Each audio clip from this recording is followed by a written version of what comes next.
भारतीय ज्ञानशाला में आपका हार्दिक अभिनंदन है। जो लोग भी इस चैनल पे नए हैं, जो लोग भी चैनल पे पहली बार विजिट करें, वो लोग प्लीज़ चैनल को सब्सक्राइब करें, वीडियो को लाइक करें और अगर वीडियो अच्छी लगी तो शेयर ज़रूर करें।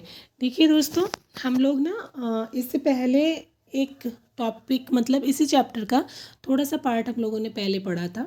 उसके आगे का सेशन हम यहाँ से स्टार्ट करने वाले हैं। चैप्टर जो था वो मेनली भोजन के घटक इसका नाम है और इसमें 3-4 चीज़ें ही इम्पोर्टेंट तौर पे दिखाई गई हैं, बताई गई हैं। पहली चीज़ थी कि भोजन में कौन कौन से इम्पोर्टेंट पार्ट आपको मिलते हैं, मतलब भोजन का कौन कौन सा इम्पोर्टेंट कंपोनेंट है, ठीक है, जो हमारी बॉडी के लिए लाभदायक होता है। दूसरी, उनके अलावा कौन कौन सी चीज़ें होती हैं जो हमारे खाद्य पदार्थों में पाई जाती हैं। तीसरी चीज़ थी कि कौन से ऐसे प्रैक्टिकल्स हैं, कौन से ऐसे टेस्टिंग्स हैं जिनसे आपको पता चल जाता है कि जो भी खाद्य पदार्थ या जो भी भोजन आप ले रहे हैं उसमें आपको कौन कौन से पोषक तत्व यानी कि कौन कौन से कंपोनेंट आपको मिल रहे हैं। तो तीन चीज़ ये हमने उसमें पढ़ी थी। अब जो हम बात करने वाले हैं वो ये बात करने वाले हैं कि जो ये कंपोनेंट होते हैं, ठीक है, मेनली वो कितनी अहमियत रखते हैं हमारे लिए, ठीक है। जो कंपोनेंट्स हमारे खाद्य पदार्थों में मिलते हैं वो कितनी अहमियत रखते हैं। तो उस हिसाब से ना जो हमारे कंपोनेंट्स हैं, जैसे देखा था आपने, ये कार्बोहाइड्रेट, प्रोटीन, वसा, विटामिन और खनिज लवण, ये नाम तो आपको रट जाना चाहिए जब से आपने ये चैप्टर पढ़ा है कि मेनली कार्बोहाइड्रेट, ठीक है, वसा यानी कि फैट, तीसरी चीज़, ये चीज़ें आप बोलिए, ये मत सोचिए कि ये आगे से हम लोग बोलेंगे। मतलब कार्बोहाइड्रेट, वसा, ये एक साथ इसलिए बोला जाता है, इसका भी रीज़न बताएंगे ताकि आपको याद करने में आसानी रहे। कार्बोहाइड्रेट, वसा, प्रोटीन, विटामिन तथा खनिज लवण। कार्बोहाइड्रेट और वसा को एक साथ इसलिए रखा जाता है क्योंकि ये जो दो कंपोनेंट्स हैं ना, ये आपको एनर्जी देने के काम आते हैं, ठीक है। ये जो दो कंपोनेंट हैं ये आपको एनर्जी देने के काम आते हैं। देखिए, ये कार्बोहाइड्रेट हो गया, ये वसा हो गया, दो चीज़ हो गई। ये दोनों, इन दोनों को ना हम लोग क्या बोलते हैं, इन दोनों को हम लोग एनर्जी, ठीक है, गिविंग फूड कहते हैं। क्या कहते हैं? Energy giving food. तो अगर हम इन दोनों को एक साथ रखेंगे तो हमें आसानी से याद हो जाएगा। उसके बाद आता है प्रोटीन, ठीक है। प्रोटीन क्या होता है? प्रोटीन जो है वो एक ऐसा कंपोनेंट है, ऐसा पोषक तत्व है आपका, जो आपके शरीर में जैसे कभी चोट लग जाती है ना, तो आपने देखा होगा कि कहीं कट गया तो वो कुछ आप मेडिसिन यूज़ करते हैं तो उसके बाद वो क्या होता है, धीरे धीरे नॉर्मल हो जाता है। जैसा आपका स्किन रहता है वही टेक्सचर आ जाता है, ठीक है। जैसे आपकी कहीं आपका एक्सीडेंट हुआ, आपके साथ कोई घटना घटी, आपकी बोन्स टूट जाती हैं, है ना, तो फिर कुछ दिन बाद वो आप अपने से जुड़ जाती है। यानी कि जो प्रोटीन होता है वो आपके शरीर में वो टूट फूट की, वो हमारे जो है शरीर की वृद्धि और स्वस्थ रखने के लिए आवश्यक होता है, ठीक है। तो प्रोटीन को हम लोग क्या कहते हैं, हम लोग शरीर वर्धक भोजन या फिर बॉडी बिल्डिंग फूड भी कहते हैं। तो प्रोटीन क्या हो गया? प्रोटीन हमारे लिए हो गया है बॉडी बिल्डिंग, ठीक है, बॉडी बिल्डिंग फूड, ये हो गया प्रोटीन। तो दो चीज़ों की बात हम लोगों ने कर ली, कार्बोहाइड्रेट, फैट एक साथ, उसके बाद प्रोटीन, ठीक है, बॉडी बिल्डिंग की। उसके अलावा चीज़ें बचती हैं हमारे विटामिन्स एंड मिनरल्स, दो चीज़ें बचती हैं। तो जो विटामिन्स होते हैं उनका जो मेन रोल होता है वो होता है हमारे शरीर को रोगों से बचाने का, ठीक है, और आँख, अस्थियाँ तथा दांत या मसूड़ों को ये क्या करते हैं, स्वस्थ रखते हैं, ठीक है। एक चीज़ आप और ध्यान रखिएगा, जो विटामिन है वो ए बी सी विटामिन जो होते हैं वो मिलते हैं A B C D E और के, ठीक है। इसमें से जो मेन विटामिन है बी, वो जो है वो ग्रुप में आता है। किस चीज़ में आता है? ग्रुप में। और इस विटामिन बी के ग्रुप को आप क्या बोलते हैं? बोलते हैं बी कॉम्प्लेक्स। क्या बोलते हैं? B complex. बी जो है वो ये B1, B2, ठीक है, B6, B12, इस तरह से अलग अलग मोड में पाया जाता है। अब हमने विटामिन की बात कर ली, ठीक है। उसके साथ दूसरी चीज़ें होती हैं कि ये हमारे लिए क्या हो गया, देखिए कार्बोहाइड्रेट और फैट था वो हमारे लिए एनर्जी गिविंग फूड हो गया, प्रोटीन हमारे लिए बॉडी बिल्डिंग हो गया। उसी तरह जो हमारा जो विटामिन एंड मिनरल्स हैं वो हमारे लिए प्रोटेक्टिव फूड हो गए। क्या हो गए, जो विटामिन एंड मिनरल्स हैं वो हमारे लिए हो गए प्रोटेक्टिव। ठीक है, प्रोटेक्टिव फूड मेन चीज़ हमारी यहाँ तक ये हो गई है। अब इससे आगे हम बात करते हैं। देखिए देने को इसमें बहुत सारी चीज़ें दी होती हैं, लेकिन जो मेन चीज़ है जो हमारे लिए ज़रूरी है उसी को हम क्या कहेंगे कि ये हमको ज़रूरी से याद करके चलना है। बाकी हम इसको किताब की तरह पढ़ते रहेंगे तो हमको कुछ मिलने वाला नहीं है। अभी देखिए इसमें क्या है, आपने शुरू में मैंने आपको पहले वीडियो में बताया था फाइबर्स के बारे में। तो फाइबर्स क्या होते हैं, इसको आप आहारी रेशे भी कहते हैं। ठीक है, क्या कहते हैं, आहारी रेशे, या फिर इसको वृक्षांश के नाम से भी जाना जाता है। ठीक है, इंग्लिश में आप इसको फाइबर कहते हैं। तो इसका जो मेन काम है, इसका मेन काम ये है कि ये जो है ये आपके बॉडी में कोई न्यूट्रिशन तो नहीं देती, ये आपको पता है, लेकिन इसके अलावा इनका जो मेन काम ये है कि जो भी आप खाते हैं, देखिए बॉडी में एक चीज़ ज़रूर होती है कि आपने कुछ खाया उसका आपके बॉडी में जाके क्या हो जाता है, पाचन होता है। पाचन की एक बहुत बड़ी प्रक्रिया है जो आगे आप पढ़ेंगे। ठीक है, उसके बाद क्या होता है, पाचन की प्रोसेस में देखिए दो चीज़ थी इसमें, पाचन के प्रोसेस में दो चीज़ थी, एक थी वाटर, दूसरी थी फाइबर्स। ठीक है, तो जो वाटर है उसका काम है आपका जो भी आप डाइजेशन जो भी पाचन होता है उसके अंदर ये काम करता है। और जो आपके मेन चीज़ें होती है जैसे कार्बोहाइड्रेट वो ग्लूकोज में चला जाता है, टूटता है ना। उसके बाद आपका क्या बता, फैट वो लिपिड में जाता है, प्रोटीन अमीनो एसिड में जाता है। इस तरह से ये प्रोसेस चलता रहता है। तो हमारा जो जल है वो जो वाटर है यानी कि उसका लास्ट में काम होता है एब्जॉर्प्शन का। ठीक है, एब्जॉर्प्शन यानी कि अवशोषण का। अब वो जब आपका सारा कुछ हो जाता है प्रोसेस तो वो क्या करता है, सारी चीज़ों को एब्जॉर्व कर लेता है और इनको जो ये अपने अपने पार्टिकल में टूटे होते हैं उनको ब्लड के साथ मिक्स कर देता है, जो पूरी हमारे बॉडी को मिलता रहता है। लेकिन अब जब वो एब्जॉर्व करके सारी चीज़ें ले लेता है तो बचता है, वो बचता है बिना पचा भोजन। अब जो बिना पचा भोजन है उसको कौन निकालता है, उसी को आहारी रेशे, फाइबर्स या वृक्षांश उसको आपको वेस्ट इसको बाहर निकालने में बॉडी की हेल्प करते हैं। यही मेन काम होता है हमारे आहारी रेशों का। ठीक है, तो ये हमारे वो दुश्मन है जो हमारे कभी काम नहीं आते, तो हमारे लिए क्या नहीं है, बुरे भी नहीं है ना।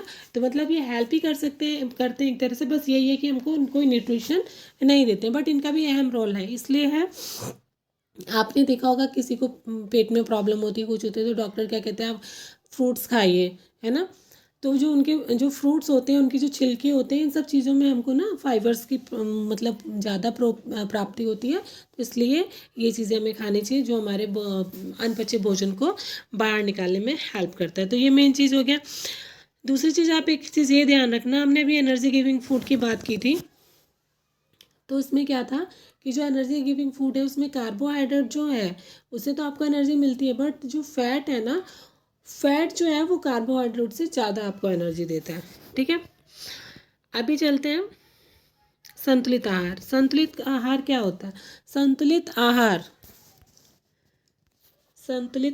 क्या होता है, संतुलित आहार वो होता है जिसमें हमको सारी चीज़ें क्या होती हैं, सारे जितने भी हमारे कंपोनेंट्स ऑफ फूड है जो हमारे बॉडी को न्यूट्रिशन देते हैं वो सारी चीज़ें उसमें मिलनी होती है। उसको हम क्या कहते हैं, उसको हम संतुलित आहार कहते हैं। ठीक है, जैसे अब आप देखिए कभी कभी क्या होता है ना, कोई चीज़ हम लोग को कच्चा खाना जो है वो ज़्यादा फ़ायदेमंद करता है। कभी कभी अगर हम किसी चीज़ों को पका देते हैं तो उसकी जो उसमें से जो हमको न्यूट्रिशन मिलने होते हैं वो नष्ट हो जाते हैं। जैसे जो खट्टी चीज़ें होती हैं ना, जैसे विटामिन सी वगैरह होती है, उनको ज़्यादा पकाने से वो चीज़ें ख़राब हो जाती हैं।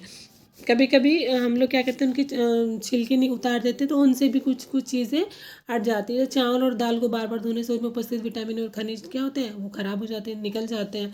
तो हमको संतुलित आहार का कहने का मतलब ये है कि जिनमें ठीक है।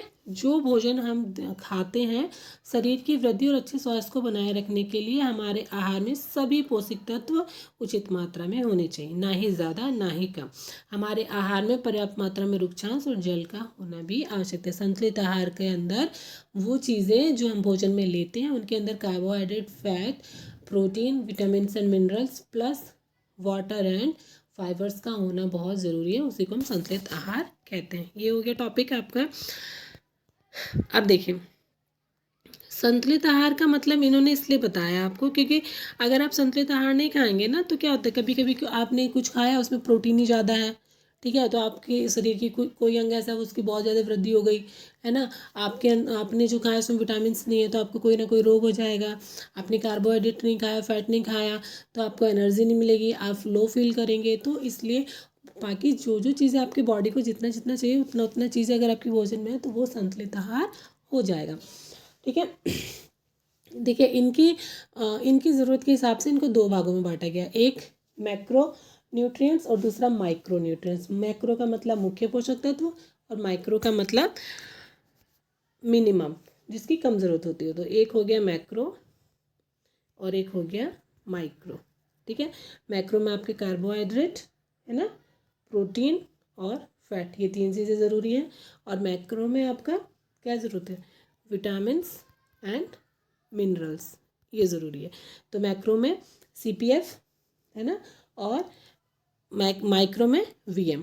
ये चीज़ याद रखेंगे आपको याद करने के पर्पज़ से। मैक्रो न्यूट्रिएंट्स कौन से होते हैं तो आप याद कर सकते हैं CPF, कार्बोहाइड्रेट, प्रोटीन, फैट, और माइक्रो में सिर्फ VM, vitamin and minerals. Clear.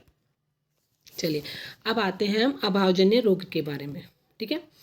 अब हम आते हैं अभावजन्य रोग। अभावजन्य रोग का मतलब क्या होता है कि जैसे अभी हम लोगों ने बात की ना संतुलित आहार की, तो कभी कभी अगर इनकी ज़्यादा हो जाएगी तब भी दिक्कत होगी, लगातार इनकी कमी होती रहेगी तब भी आपको क्या होगी, दिक्कत का सामना करना पड़ेगा, ठीक है।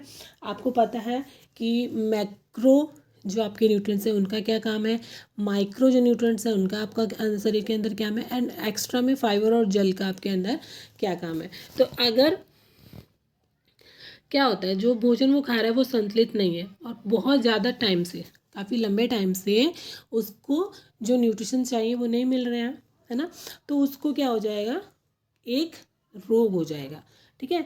बहुत सारे रोग उत्पन्न करेगा, विकृतियाँ उत्पन्न करेंगे, तो इससे वो व्यक्ति बीमार होने लगेगा।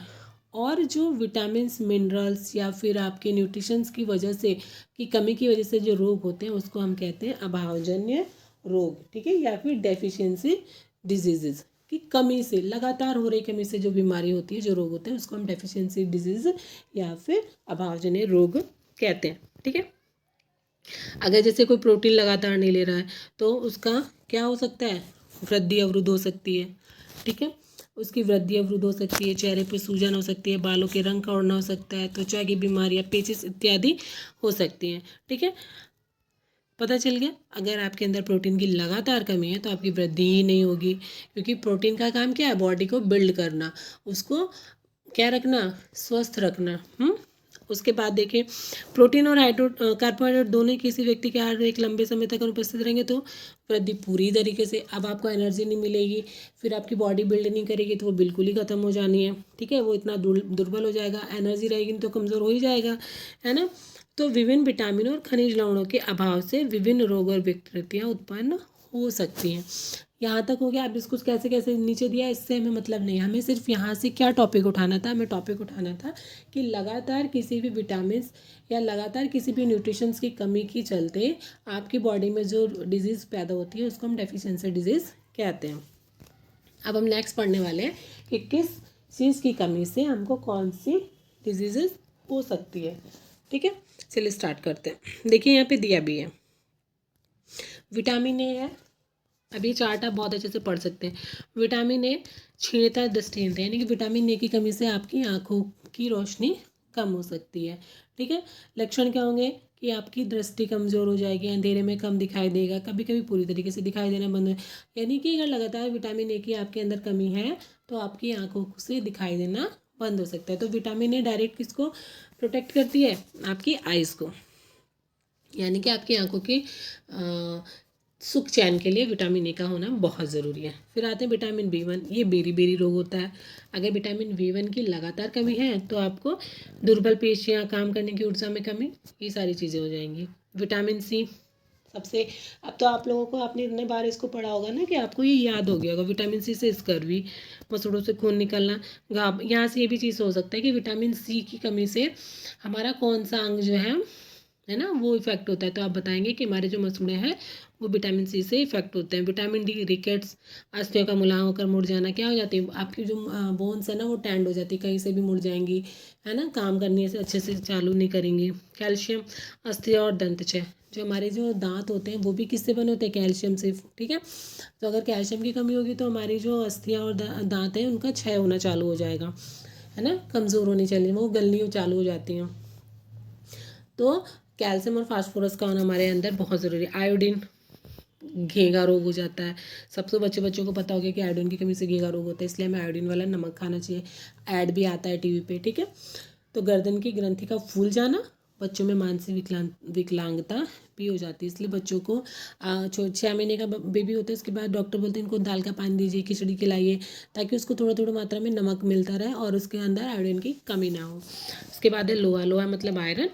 ये तो ब्लड को है, अगर आयरन की कमी होगी तो आपकी ब्लड की कमी हो जाएगी और आपको कमज़ोरी हो जाएगी, बहुत सारी बीमारियां हो जाएंगी, ठीक है। अब देखिए क्या है, कार्बोहाइड्रेट से आपको ऊर्जा मिलेगी, वसा से, ठीक है। ये आपके पहले बता दिए गए हैं आपको। तो आपको हर चीज़ वैसे खानी है जैसे आपके शरीर में सारी चीज़ें मिलती है। देखिए चैप्टर यहाँ पे फिनिश होता है, एक बार हम रिकॉल की पोजीशन में चलते हैं। पहले नंबर पे कि कौन कौन से कंपोनेंट्स हमारे फूड में होते हैं, तो आपको पता चल गया था।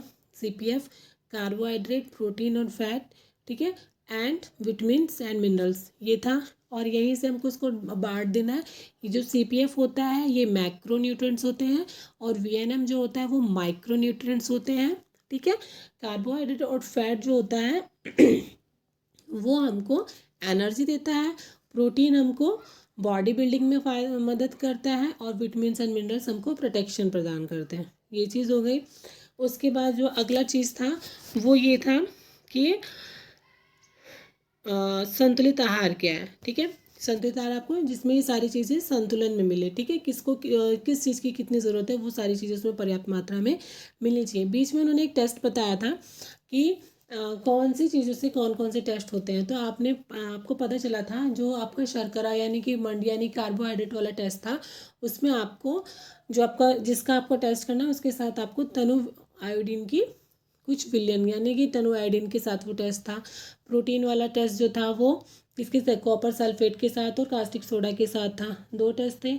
जो आपका तीसरा टेस्ट था वो था फैट का चेक करना। तो वो जनरली आप एक पेपर पे जिस चीज़ से टेस्ट करना है उसको कूट के रख देंगे, तो बाद में देखेंगे ना तो आपको अगर वो उसमें फैट होगा तो उस पर ऑयली पैचेस आपको पेपर पे नोट हो जाएंगे, है ना।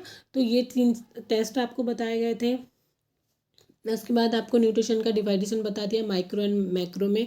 उसके बाद से इन्होंने बताया कि जो फाइबर्स होते हैं उसका क्या यूज़ होता है। जल वाटर जो है उसका क्या, तो फाइबर्स का आपको पता है कि बिना पचे हुए भोजन को बाहर निकालने में आपको फाइबर्स मदद करते हैं। जल, जल आपका जो भी आप खा रहे होते हो ना उसके साथ वो रिएक्शन करता है, उसको एब्जॉर्ब कर लेता है। जो भी जैसे जो भी भोजन खाए उसमें से कार्बोहाइड्रेट, प्रोटीन और फैट, विटामिन, मिनरल्स इन सबको अलग करके, ठीक है, अब्जॉर्ब करके ये ब्लड के साथ मिक्स होके पूरी बॉडी में उसको प्रदान कर देता है।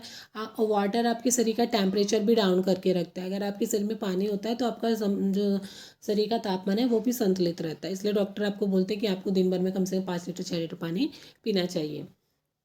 तो ये चीज़ हो गई, ये बता दिया। उसके बाद उन्होंने बताया है, देखिए चीज़ें इसमें और भी थी जो थी कि आपको ये सारी चीज़ें कहाँ से मिलेंगी। तो जो कार्बोहाइड्रेट था वो आपको स्वीट पोटैटो यानी शकरकंद, आलू, गन्ना, पपाया, राइस, मेज़, ठीक है, इनसे मिलता है। ये इनका एक थोड़ा सा रहता है, आपको लगे या ना लगे लेकिन ये हल्की स्वाद में मीठी ज़रूर होती है, ठीक है।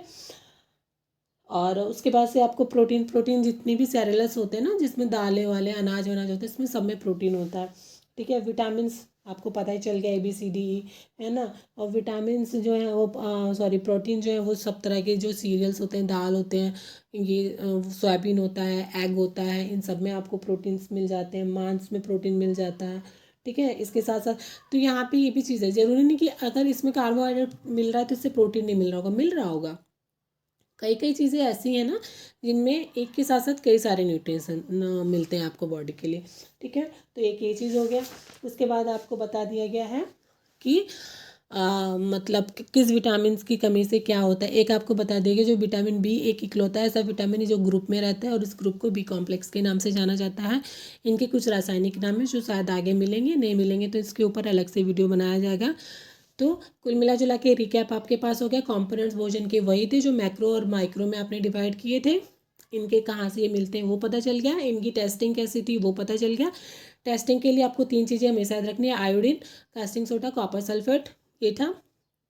उसके बाद आपको फाइबर का पता चल गया, वाटर का पता चल गया। ये कोई न्यूट्रिशन नहीं है, ये आपके शरीर में कोई भी पोषण प्रदान नहीं करते, लेकिन आपके शरीर को तंदुरुस्त रखने के लिए इनका काम ज़रूर होता है, क्योंकि वेस्टेज निकालने में और आपकी बॉडी के टेम्परेचर को मेंटेन करने में इनका रोल होता है।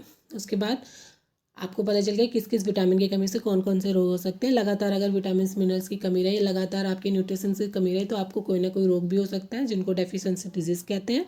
और आपको संतुलित आहार खाने की बहुत ज़रूरत है, अगर क्योंकि कमी और अधिकता दोनों ही से रोग हो जाते हैं, ठीक है। तो ये था आपका चैप्टर भोजन के घटक। उम्मीद करते हैं आप लोगों को अच्छे से समझ आएगा। इसका पहला पार्ट भी आप जाके चैनल पे देख सकते हैं। और इसके नेक्स्ट जो हमारा NCERT का नेक्स्ट चैप्टर है वो उसके लिए हम नया वीडियो बनाने वाले हैं।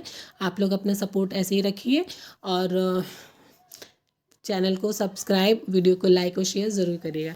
मिलते हैं नेक्स्ट वीडियो में, तब तक के लिए थैंक यू।